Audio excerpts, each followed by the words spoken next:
Halo pemirsa, dimanapun Anda berada, jumpa lagi bersama dengan saya, Roni Francis, dalam program Roni Metafisika. Karena di dalam program ini kita akan selalu menyajikan mengenai hal-hal bukan hanya dari segi keberuntungan, tetapi dari segi bisnis, keuangan, hubungan antar manusia, dan lain-lain sebagainya. Kali ini di dalam episode yang ada, kami akan masih membahas tentang bagaimana perlakuan dari supervisor, perilaku, dan juga kepribadiannya terkait dengan tahun 2025, yaitu tahun ular kayu. Yuk mari kita lihat pada layar di balik saya ini. Nah, sebagai seorang supervisor, kalau misalnya Anda selalu mendengarkan program Roni Metafisika, Anda pastinya sudah tahu. Dan saya selalu memberikan penjelasan ada tambahan-tambahannya ketika di dalam setiap episode. Walaupun kita membahas tentang namanya supervisor, tapi pastinya ada sesuatu hal yang berbeda. Nah, ketika Anda menjadi seorang supervisor kadang-kadang menjadi seseorang yang sangat ditakuti, ya. Dan juga menjadi bukan hanya ditakuti, tetapi sebenarnya juga diimpikan. Karena semua orang juga ingin menjadi seorang bos atau seorang atasan. Nah, ketika kita berbicara supervisor di sini bukanlah dari segi jabatan struktur, tetapi adalah sebagai atasan yang mengelola suatu tim yang ada berisikan dengan anggotanya, baik itu anggotanya sedikit ataupun anggotanya banyak. Yang penting dia punya tim membernya, yaitu punya tim. Ya. Jadi, ketika dia mempunyai tim yang akan dikelolanya, maka akan ada suatu perubahan pada diri seseorang. Ada beberapa orang yang dulunya menjadi seorang achiever, menjadi seorang bintang, dan akhirnya dipromosikan menjadi seorang supervisor.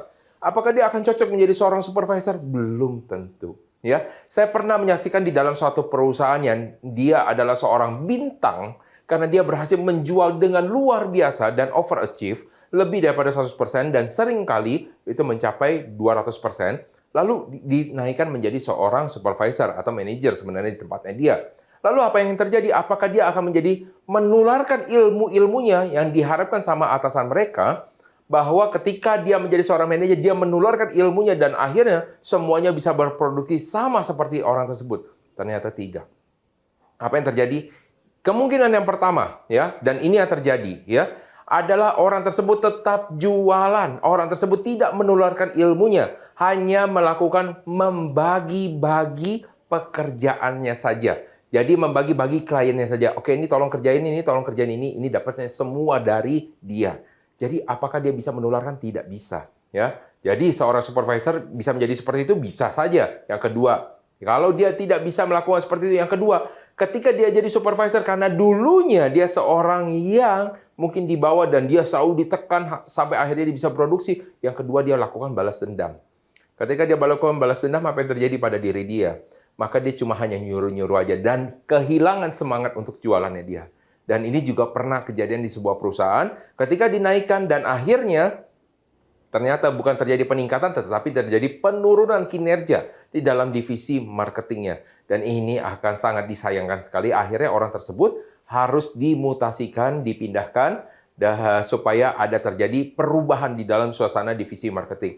Dan ini tentunya tidak diharapkan dari seorang bintang yang pindah. Ya, nah makanya kita juga harus belajar dari setiap elemen-elemen yang ada. Bagaimana pengaruh elemen di dalam diri Anda? Apakah Anda adalah seorang pemimpin yang sebenarnya sangat cocok untuk bisa memotivasi? Dan gaya motivasi setiap elemen itu berbeda. Tidak bisa semua elemen itu disamakan. Misalkan contoh elemen logam dengan elemen api. Tidak bisa orang-orang dengan elemen api itu menjadi seorang yang motivator. Menjadi seseorang yang sangat optimis luar biasa. Disamakan dengan orang-orang yang logam yang mampu untuk memberikan contoh, memberikan pengakuan di sana.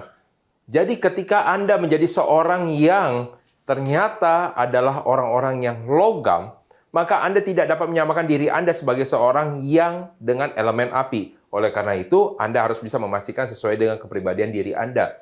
Nah lalu, bos seperti apa yang Anda inginkan ya? Yang pertama adalah bos yang visioner, yang bisa berpikir secara jangka panjang, yang mampu memberikan pandangan kepada kita. Ketika kita masuk di dalam suatu perusahaan, kita adalah sebagai seorang anggota tim. Anggota tim itu butuh seorang pemimpin yang bisa menerangi kita ke depan. Bagaimana jalan kita, bagaimana cara kita bisa berkarir di sana, bagaimana cara kita menjalankan pekerjaan kita. Kita butuh seseorang yang bisa menerangi kita. Itu adalah fungsinya. Apabila dia menjadi seorang bos yang ternyata disukai adalah seorang bos yang visioner. Yang kedua, adalah bos yang suportif. Nah, tolong ya, ketika menjadi suportif di sini bukan berarti dia menjadi seorang bos menjadi suruhan. Akhirnya bosnya yang sering disuruh-suruh sama anak buahnya.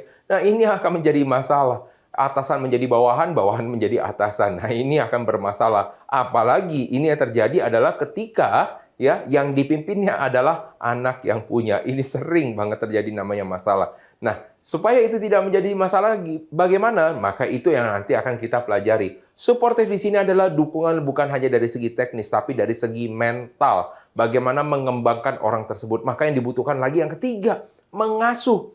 Memang kadang-kadang ketika namanya mengasuh sesuatu hal yang baru, orang kadang-kadang tidak mau melakukan dan malas untuk melakukan. Contoh, ya, orang malas untuk melakukan. Menjadi seseorang yang pintar untuk matematika, dia harus belajar.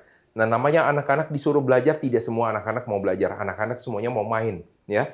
Jadi, apakah kita harus mengikuti anak-anak kita main? Enggak.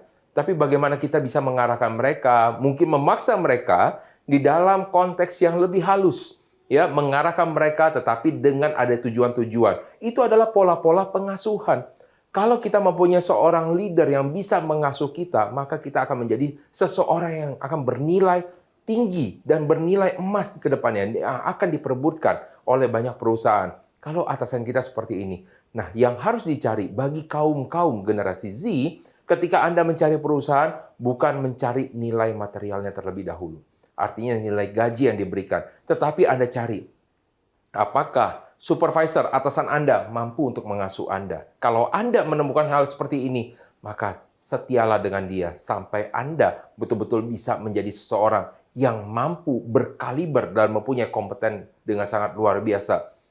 Carilah itu dibandingkan hanya dari gaji. Gaji bisa Anda cari kapanpun, tetapi supervisor tidak dapat digantikan. Waktu adalah investasi yang paling berharga. Gaji dapat digantikan, waktu tidak bisa. Karena itu, pilihlah atasan Anda dengan baik. Ya, jangan takut untuk bisa melakukan pendekatan dengan atasan Anda, bukan berarti Anda menjilat, tapi Anda mengembangkan diri Anda. Nah, lalu apa yang terjadi pada tahun 2025? Tahun 2025 ini adalah tahun ular kayu. Banyak orang mengatakan bahwa tahun ini banyak pemimpin yang akan menjadi lebih emosional, lebih ibaratnya banyak suka marah-marahnya. Tetapi ada juga orang-orang yang lebih baper. Orang-orang yang tidak mau berbicara, tetapi mereka bawa semua dosa-dosa Anda supaya Anda tidak bisa meningkat karirnya dan bahkan dijegal karir Anda. Maka ketika tahun 2025, perhatikan langkah-langkah Anda. Jangan sampai Anda menyinggung dari bos Anda, terutama apabila Anda sudah tahu karakter-karakter dari mereka. Nah, nanti kita akan bahas per masing-masing bulan, terutama kita akan mulai dari bulan September. Maka jangan kemana-mana pemirsa, tetaplah bersama dengan kami, tetap di dalam program Roni Metafisika. Kami kembali sesaat lagi.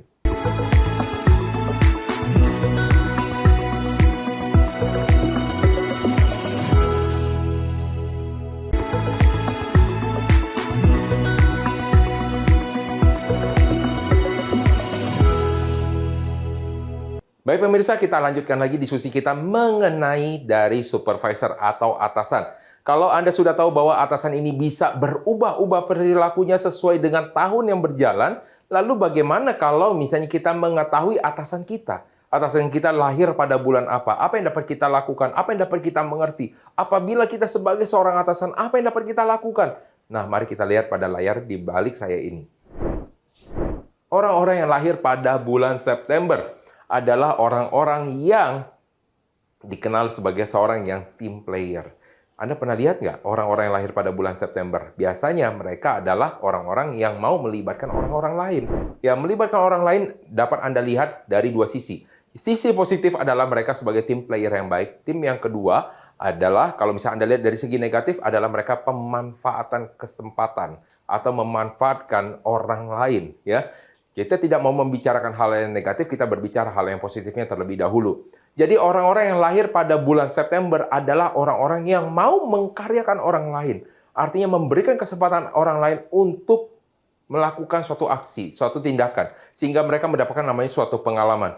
Nah, kadang-kadang diartikan dengan negatif, dengan orang-orang yang diberikan kesempatan. Cuma diberikan pekerjaan tambahan. Bos saya kayaknya suka memberikan saya kesulitan. Karena ditambahin kerjaan-kerjaan baru tapi nggak diimbangi dengan penambahan gaji.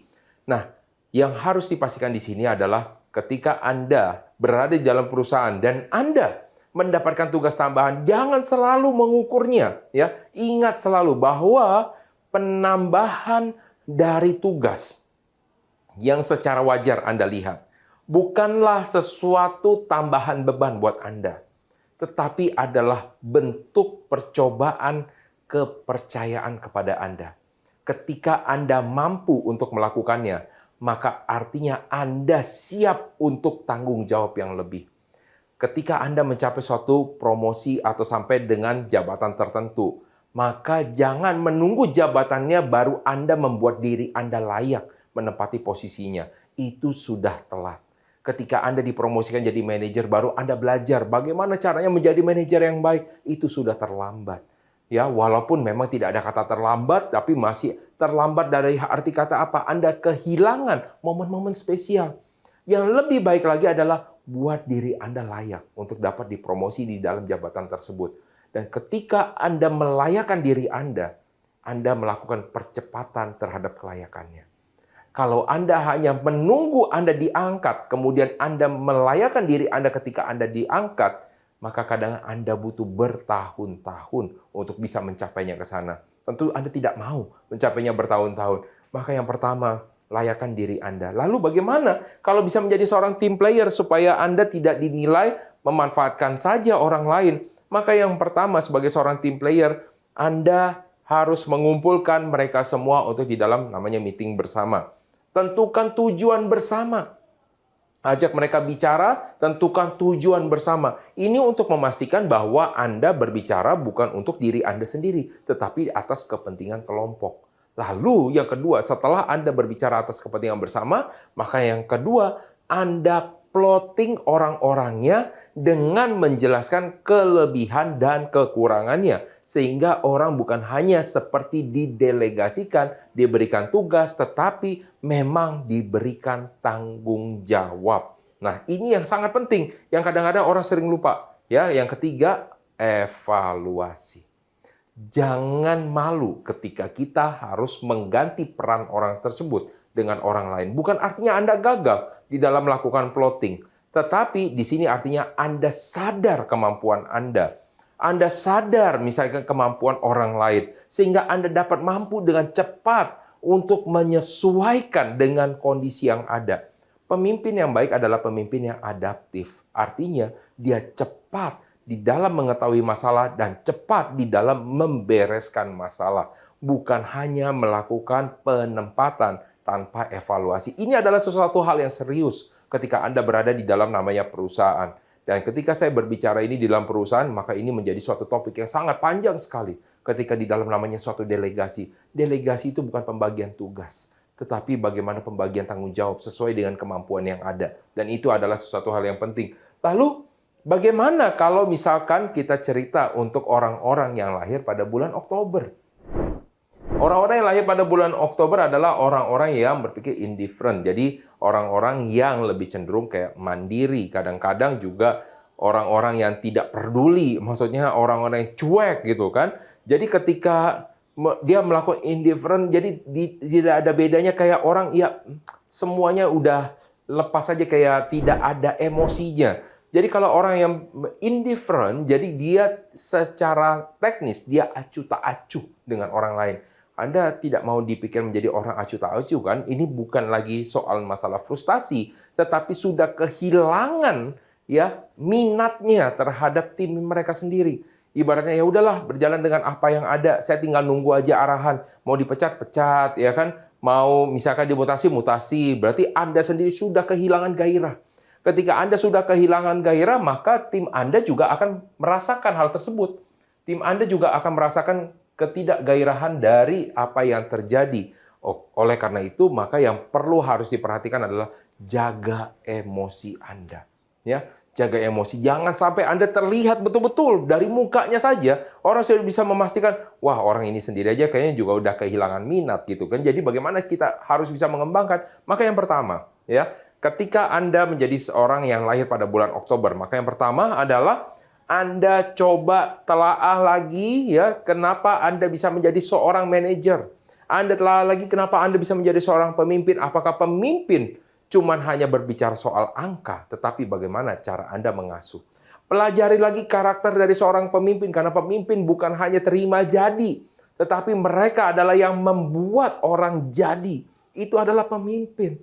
Ya, jadi Anda harus mempelajari lagi karakter sebagai seorang pemimpin. Yang kedua, ketika Anda sudah mempelajari dan Anda tahu Anda harus bisa mengasuh, maka yang kedua, maka Anda harus menciptakan planning. Planning di sini adalah rencana perjalanan mereka bisa menjadi seorang yang dibutuhkan, seseorang yang berarti. Contoh, orang mempersiapkan anak menjadi seorang yang spesial. Dari pendidikan kita aja ada dimulai dari TK, SD, SMP, SMA, S1, S2, S3. Semua ada perjalanan dan setiap perjalanan tersebut ada suatu titik milestone, ya, titiknya di mana orang tersebut ketika sudah sampai sini sudah bisa apa. Sampai di sini berarti sudah bisa apa? Ciptakan itu di dalam lingkungan Anda, maka Anda tidak akan frustasi karena Anda bisa menempatkan orang berdasarkan dari kemampuan mereka. Nah, ketiga, ketika Anda sudah menciptakan itu, maka Anda lakukan implementasi dengan orang-orangnya sesuai dengan karakter mereka, sesuai dengan kemampuan mereka, sehingga ini akan menjadikan diri Anda akan lebih baik pemimpinnya dan ada ukurannya ketika Anda melakukan evaluasi di kedepannya. Nah, masih ada beberapa bulan lagi yang akan kita bahas. Jangan kemana-mana pemirsa, tetaplah bersama dengan kami, tetap di dalam program Roni Metafisika, kami kembali sesaat lagi.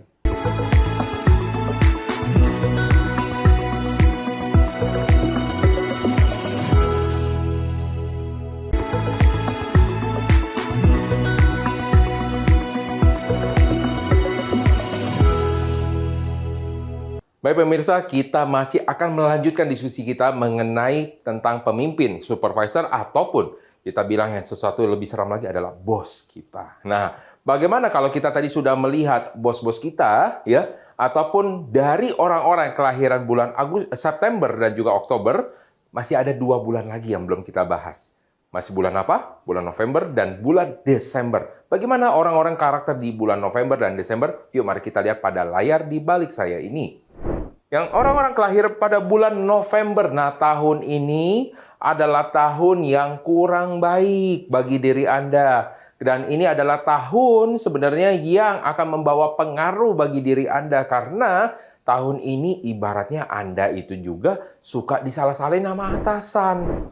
Anda menjadi seorang atasan dan Anda suka disalah-salahin, apa yang terjadi? Maka sistem yang ada di dalam perusahaan seringnya adalah tendang kucing. Artinya, ketika dia disalahin, dia balik nyalahin yang di bawah. Jadi siap-siap bagi Anda yang mempunyai atasan kelahiran bulan November, Anda bisa kalau misalnya Anda tidak sesuai, tidak cocok waktunya, maka dan Anda datang pada saat situasi sedang mendung emosi dari atasannya, yang ada Anda kena marah. Nah, ketika Anda kena marah ini akan menjadi masalah. Nah, jadi bagaimana cara kita untuk mengantisipasinya supaya tidak terjadi namanya masalah? Supaya nanti di kedepannya kita menjadi lebih baik lagi untuk di bulan November. Karena orang-orang tersebut akan cenderung menyalahkan orang lain. Maka ada beberapa prinsip yang dapat dilakukan supaya Anda tidak menyalahkan orang lain. Kita lihat supaya tidak menyalahkan dulu. Kemudian apabila Anda kena salah, kita lihat lagi. Yang pertama, supaya Anda tidak menyalahkan orang lain, maka Anda harus memeriksa dulu duduk perkaranya. Ya, duduk perkaranya bukan arti Anda melihat orangnya. Anda hilangkan nama-namanya, Anda lihat dulu masalahnya. Ketika Anda melihat masalah dengan tidak ada nama orangnya, maka Anda juga tidak dapat menyalahkan siapa-siapa. Yang kedua, setelah Anda sudah lihat duduk perkaranya, yang kedua, cocokkan lagi dengan kebijakan prosedur yang ada dalam perusahaan yang biasanya tertuang pada SOP, Standard Operating Procedure. Jangan Anda main hakim sendiri. Oh, menurut saya begini, menurut saya begitu. Cocokkan lagi. Kadang-kadang itu sudah tertera pada SOP dan Anda tidak sadar ada di sana. Dan ketika Anda sadar ada di dalam namanya SOP, maka lakukan penyelesaian secara SOP. Jangan secara dari diri Anda sendiri. Nah, ketika Anda sudah memeriksa duduk perkaranya tanpa ada nama orangnya, sehingga emosi Anda sudah dapat dipisahkan. Ketika emosi sudah dapat dipisahkan, Anda dapat menyelesaikan secara dari namanya SOP. Maka yang ketiga, supaya Anda tidak blaming. Misalkan ada yang dari masalah.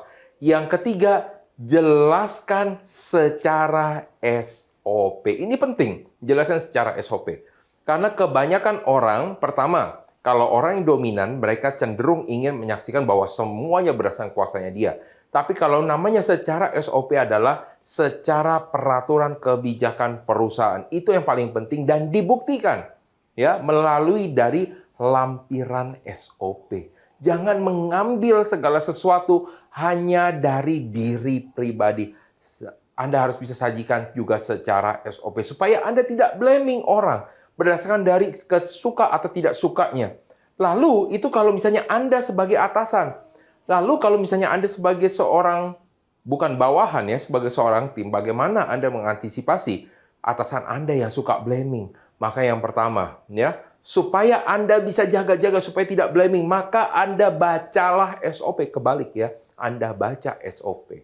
Ya, kenapa Anda harus baca SOP? Bagaimana caranya Anda bisa melakukan suatu hal yang benar kalau Anda tidak pernah membaca dan Anda tidak pernah tahu? Kalau cuma berdasarkan dari katanya, pengalaman ini, pengalaman itu bisa salah. Bisa jadi pengalaman berulang dan akhirnya ketika terjadi masalah, Andalah yang disalahkan. Tentunya Anda tidak mau kan? Baca SOP.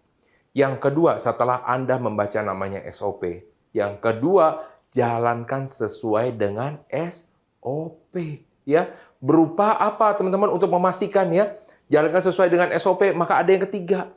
Anda buat dokumentasinya, video, foto, Anda jelas hitam di atas putihnya, maka Anda akan menghindari namanya blaming, ya, disalahkan. Itu adalah tips dari saya ya. Lalu bagaimana untuk orang-orang yang lahir bulan Desember? Wah, ini sih orang yang lahir bulan Desember ini idola banget lah ya. Jadi orang-orang yang memang dicari. Jadi pemimpin yang memang diimpikan karena resourceful banget. Artinya apa? Sangat membantu sekali, bukan willing to help, tapi sangat membantu banget ini orang. Karena kalau kita butuh sesuatu, dia bisa. Dia butuh sesuatu, dia bisa. Nah, pertanyaannya, kalau Anda sangat dibutuhkan, kadang-kadang Anda juga menjadi merasa dimanfaatkan. Hati-hati, Anda juga sebagai seorang atasan, bukan berarti Anda sebagai seorang atasan tidak dapat dimanfaatkan. Bisa loh kalau ego Anda dimainkan. Jadi hati-hati ya. Ketika ego Anda dimainkan, Anda akan jadi masalah. Lalu bagaimana supaya saya seorang resourceful tidak dimanfaatkan, tapi memang untuk mengembangkan dari tim saya? Maka ada beberapa hal yang dapat Anda lakukan sebagai orang yang resourceful. Yang pertama, ya, Anda harus mengenali dulu ya sesuatu kebutuhan dari tim Anda, dari tim divisi Anda. Ya, kebutuhannya apa? Dan juga tujuannya apa? Anda kenali dulu semuanya. Ibaratnya kalau Anda maju ke dalam medan perang, Anda tahu dulu medannya, ya. Anda tahu dulu kebutuhannya. Dan bukan hanya tahu medannya, tahu siapa kompetitornya. Jadi tahu siapa lawannya, ya. Tahu siapa orang yang berkoneksi dengannya dia. Jadi semuanya harus dia tahu. Itu yang dibutuhkan untuk yang pertama. Lalu yang kedua, setelah dia sudah tahu semuanya supaya dia bisa resourceful dan bisa sesuai dengan tujuan kedua. Ini penting banget.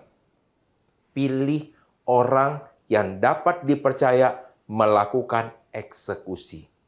Pilih orangnya. Kenapa sih selalu menekankan memilih orang? Karena dengan memilih orang yang salah, sehebat apapun Anda akan jadi bermasalah. Pernah di suatu kisah, seorang jenderal, seorang perdana menteri mengutus seorang jenderal yang salah. Ya, perdana menteri yang sangat hebat dan sangat ditakuti oleh negara-negara lain, tetapi dia mengutus jenderal yang salah. Dan jenderal ini kenapa dia utus? Karena ternyata jenderal tersebut maksa ingin dia yang maju dalam medan perang. Apa yang terjadi? Kekalahan habis-habisan. Maka pilih orang. Itu bukanlah suatu sifat like and dislike, tetapi berdasarkan dari kemampuan dan juga objektivitas. Ini adalah suatu hal yang paling penting dan dapat Anda jadikan pegangan. Kalau Anda sudah bisa memilih orang, maka yang ketiga, jangan Anda tinggalin. Artinya Anda lakukan apa? Monitoring. Anda lakukan monitoring, betul nggak dipakai? Jangan berikan kepercayaan begitu saja. Anda harus bisa melihat betul tidak secara tepat sasaran. Kalau misalnya itu bisa betul secara tepat sasaran, maka dipastikan suatu saat ke depan itu akan berhasil. Karena juga dari diri Anda. Nah, pemirsa, kita sudah membahas soal pemimpin dari bulan Januari sampai dengan bulan Desember di dalam beberapa episode ini. Masih ada banyak hal yang akan kita berikan dengan topik-topik yang lain di dalam program Roni Metafisika, maka selalu pastikan Anda menonton program ini. Karena kami selalu menyajikan bukan hanya dari segi soal keberuntungan, bisnis, keuangan, hubungan antar manusia, dan lain-lain sebagainya. Nah, untuk di kali ini kami cukupkan sampai di sini. Saya Roni Francis pamit undur diri. Sampai jumpa di episode berikutnya.